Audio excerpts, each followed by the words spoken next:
I went for a walk last night. I often do that just to freshen up after a day. And as is occasionally what happens is, as you're out in the public, somebody recognises me and they say, "Oh, hello, Richard. I enjoy your videos," which is very nice. They've become quite popular. Well, on this particular occasion, I was just minding my own business and somebody said to me, "Hey, Richard, have you got a moment?" And I said, "Oh, hello." And I noticed that out of the gloom came this rather unusual looking fella. He had this sort of dark floppy hat, a big long black coat, and greyish hair, and a sort of long, what would you call it, a Gandalf style beard. And he looked at me and he said to me, "Let me buy you a drink.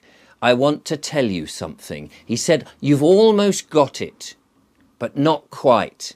And I want to tell you the greatest secret." And I thought, oh, okay. So we went into a pub and we bought a couple of ales, and he took me to the very back of the pub in one of the darkest alcoves where he said we couldn't be overheard. And we sat down, and as we sat down, he reached into a bag and pulled out a board. And he opened this board, and I noticed it was a game. It was Monopoly. And I thought, oh, you know what it's like at Christmas when the board games come out and Monopoly is one of them, and you think, oh, we're going to be here for hours. And he said, "Don't worry, I'll be as quick as I can." So as we sat down and we were drinking, and he was bringing out all the paraphernalia that you have, the little silver objects that you're the playing things, you know, there was the top hat and the dog and the train and the iron and a number of others that I can't now remember. And then there were the community chest cards and the other ones, I forget what they're called. And then there was some of the Monopoly money, which he was just sorting out into different piles. And I thought, well, this is interesting.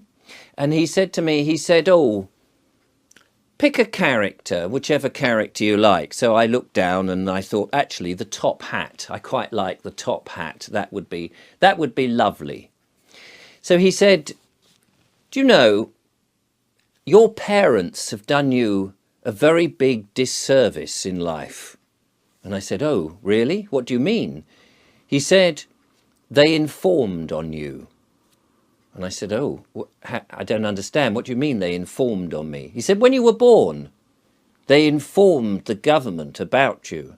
They took you to a building, a government building, and there, some 14 days after you were born, they told a registrar about you, and they gave away your legal title." And I said, "I don't really understand what you mean." They said, "Well, the registrar filled in a certificate, did they not? They filled in your name, and your parents were the informants."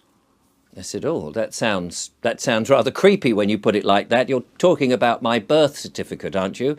He said, "Yes, that's right. And they gave your parents a copy, not the original."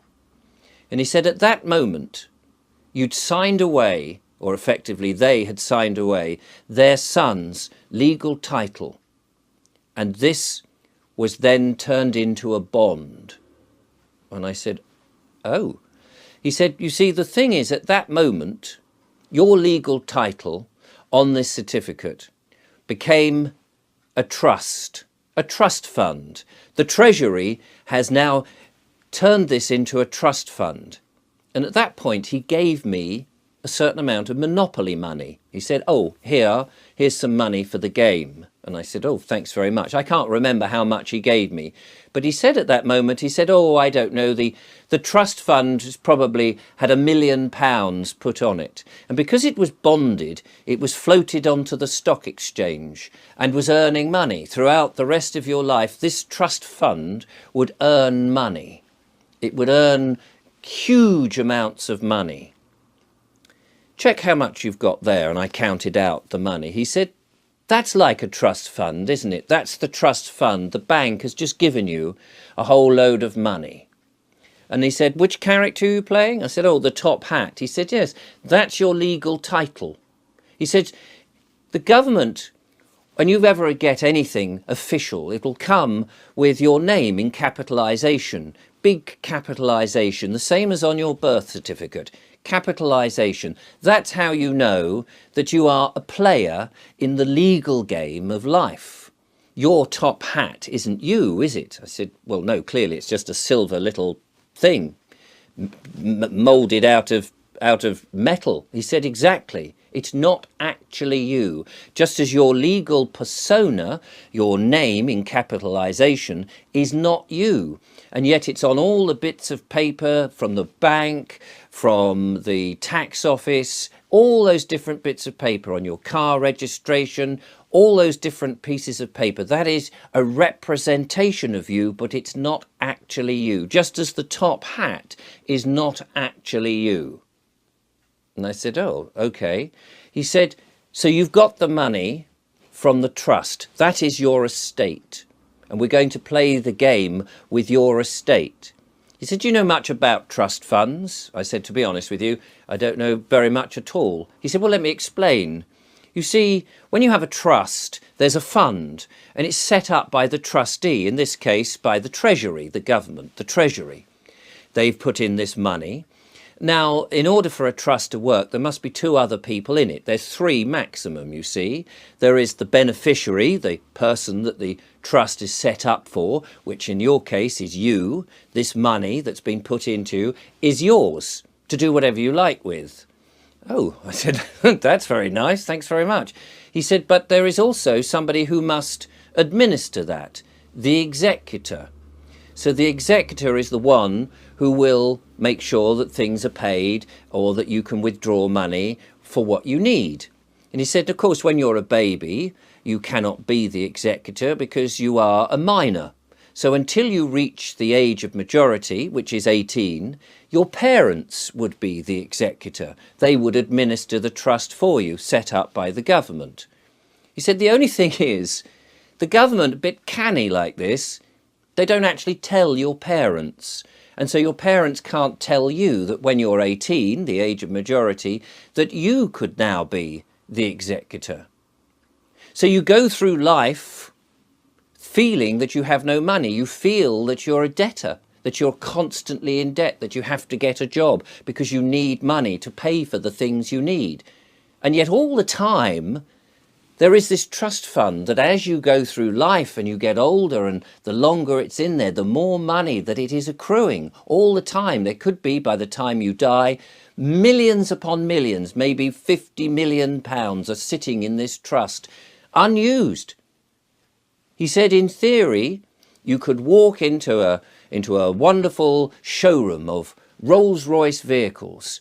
You could, in theory, go up and say, that one, is that the most expensive Rolls-Royce? How much is that? It could be £1 million.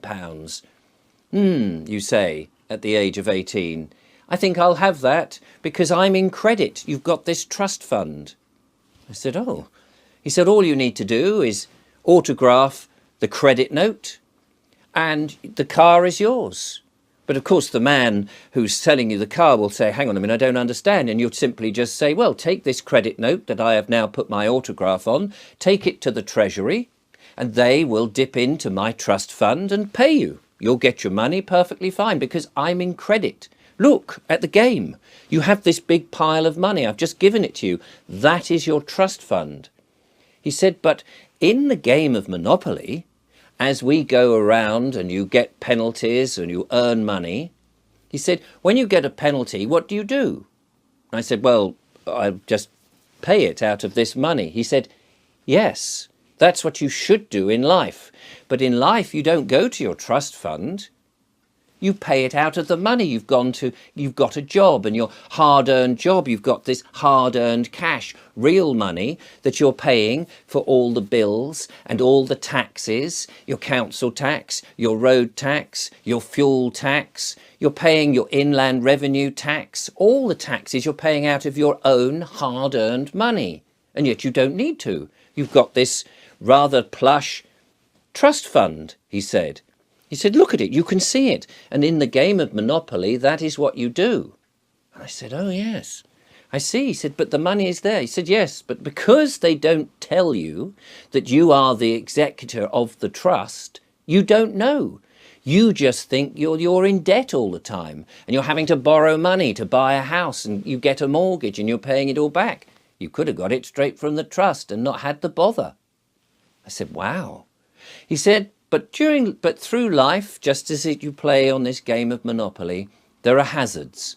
And every now and again, because you've not earned enough, or you fell behind with your payments, or the interest rates have gone up, or the way the legal system has worked, it seems to be always against you. You drive your car and you get into a penalty area and there's an infringement, or you park your car and there's a parking ticket, all these sort of things, and you haven't got the money because you haven't worked hard enough, or whatever it is. You could end up with summonses to a court. He said, do you know what a court is? A magistrate's court? And I said, well, yes, I've got an idea. He said, it's just the legal department of the Treasury. They want to make sure that you pay the bills or the infringements or the tickets and all of this. And so they'll administer it. So they'll have a convener, which they call a judge, at the magistrate's court, because all court sessions, all legal things start in a magistrate's court. I said, oh yes. And you'll be summoned there. Now, of course, if you know that you're the executor, you can just tell them to say, well, just pay it out of the trust fund. But you don't know that, so you end up going to court. And the first thing that happens at court is, of course, they will say something like, for the record, state your name. And this is where the trick is played on you. Because you don't know who you are, you will say, my name is Richard Vobes. And at that moment, they've got you. Because effectively what's happened is you've said, I'm the top hat, or the dog, or the train, or the iron. You've become the player of the game. You've become the fiction. Because their world can only work on the fiction. A real living man cannot enter a real court. They cannot deal with you. So they have to get you to be the legal fiction. And so what happens then is they become the executive, they become the sole beneficiary, and you become a legal representative of the trust, but you end up paying out of your own money. So what you should do, of course, is tell them the truth. Because you're not a capitalized version of your name. You're not the top hat. You're not the character that's playing the legal game. Of course you're not. You're a real living man. You're the executor of the estate of the top hat, or the capitalization, the persona of your living man. That's who you are, just as in Monopoly. So you would say, well, I'd like to introduce myself. I am the executor and the sole beneficiary of the estate of Richard Vobes, the legal persona. But I am the executor. And as there is only 3 people that can be in a trust, it means the judge or the prosecutor or the Crown Court, the clerk of the court, is the trustee. The role can switch around depending on who is taken the role, but one of them will have that role. They will in fact have a checkbook ready to pay should you announce who you are. Of course, most people don't, because they don't know, because this is the greatest secret, he said. But once you've announced who you are, and you say, well, I'm the executor of the estate, I'm the executor, I'm the one who controls and administers the top hat.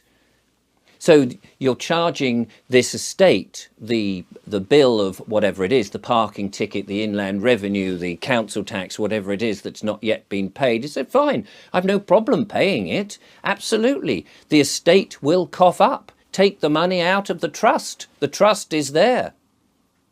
So as the administrator, as the executor, you're the one in charge, because the trustee has to do as you say. And by accepting and admitting and introducing yourself as the executor of the estate and the sole beneficiary, the judge has to be the trustee, and he will have to pay. Well, he won't like that. He'll probably run out of court or say there is no case to answer, because they tend not to like that sort of thing. But that is what it is. You don't need to pay it out of your own money. That's fallacy. You've got this money that's accruing. You can have whatever you like. I said, wow, He said, but they won't like it, and they will do all sorts of things. They will use threats and menaces and potentially try and arrest you and do all sorts of things because they need you to become the legal persona, the legal person, not a real living man, not the executor. They want you to be the top hat, and then they can play the game against you. So you have to resist at all times, because you are a living man. You are the executor. You didn't ask them to set up the trust. They set up the trust. You're just there to administer it, because you are the executor. So administer your trust, he said, with a wry smile. He said, do you fancy another drink? I said, no, I'll get them. So I went to the bar, thinking about this, buzzing in my head. And when I came back with another glass of ale for us both, 2 glasses of ale, I noticed he was nowhere to be seen. He had gone. The board had gone, and all the things, except all that was left, was the little silver top hat. And I could almost hear the words ringing in the air. You are the executor of the legal estate. The trust is in your name. Grab it.